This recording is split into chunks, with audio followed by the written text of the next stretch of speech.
Huwag mo madaliin. Oo naman.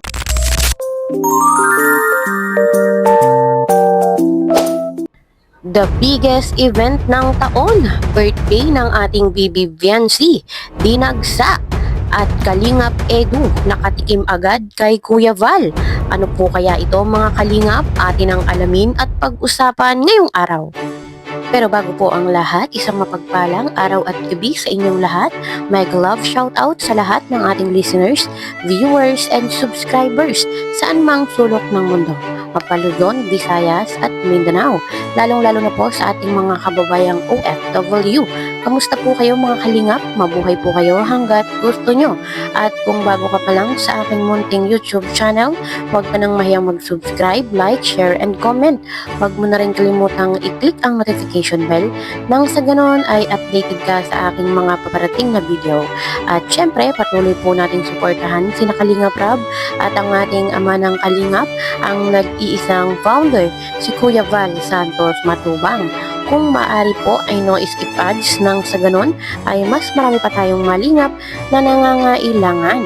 At konting paunawa po kung maaari ay tapusin niyo muna ang kabuuang video nang sa ganon ay akma ang inyong mga komento.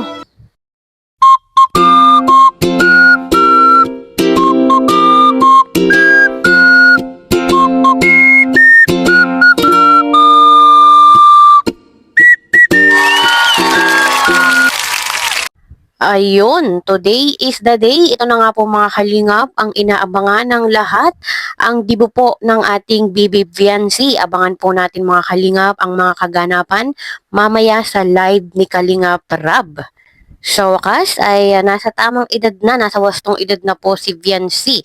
At hindi naman po natin maikakaila na talagang iniintay po talaga ng karamihan ang birthday ni Viancy. So ayan po, mga Kalingap, ginagawa na yung money bouquet ni Viancy. Ayan, dito, oh, grabe oh. Napakaganda. Anong kulay ito ate? White? Ay, lalagyan pa ng red. Pang design lang. Yung motif po ni Viancy is red and gold. So, Isang mga nag-aasam na magkaroon ng ganito, mag-contact lang kayo kay Kuya Val o di kaya kay GP. Magkakaroon kayo ng baso ng ating binibini. Ayan, grabe, ang ganda. Naku, wow na wow. Ganda talaga. Souvenir. Magkano kaya ang isa dito binta ni Kuya?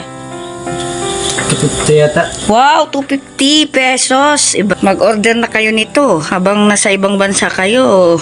Lagi niyong kapiling si Viancy. Pili na kayo ngayon habang Meron pa. hindi pa nagsiksikan at meron pa. No, kasi bukas niyan sigurado agawan yan dahil sa sobrang daming bisita ni Bibi Viancy talaga guys. Oh, grabe, marami po ito. Pero alam ko kukulangan. Sold out, iyan. Sold out. Malamang mga idsin yan. Yung kayo dyan sa ibang bansa, nako, waway kayo. Ano to? 17 No. ito ay. Yes, 17 yan. Wala Nandiyan tayong yung ano 18. natin. 18, Ah, ito, ayan.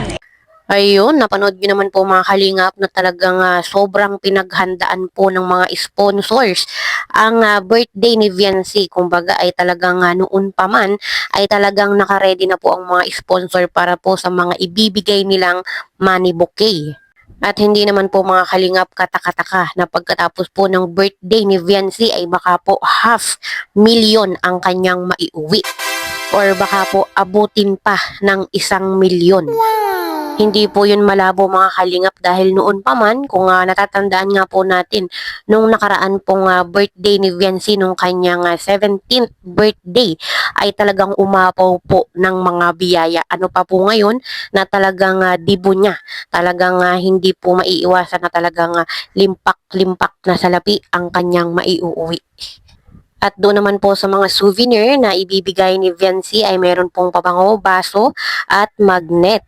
At narinig niyo naman po, tulad po nung baso na ibinebenta ni Kuya Val, ay siguradong sold out po yan mamaya.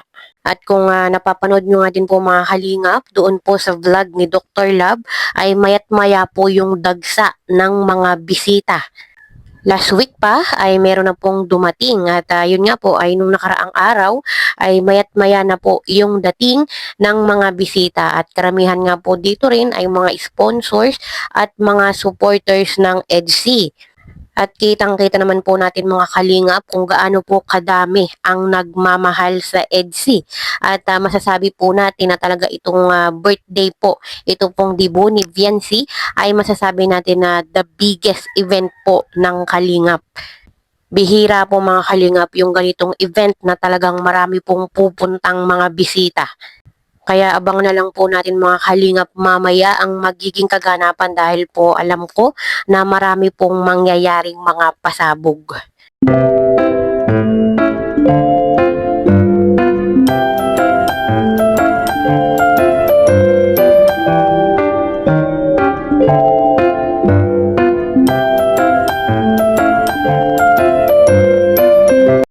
Grabe yung paghahanda mo, Papa Eds. Kumakain sila tapos ikaw nagpa-practice. Wala na tong pahingahan ko. Oh, grabe talaga. Parehas kayo ni Kalingap ni Koy. Grabe yung focus yung dalawa. Wala. Bakit? Ang nasa isip ko na lang ay ma-perfect lahat ng gagawin ko Para... para magandang kalabasan para sa kanya. Ay, grabe yun. Grabe guys yung paghahanda ni Kalingap Edo. Yan. Para ba yan kay Bien sa birthday? Ay, talagang hayet. Thank you.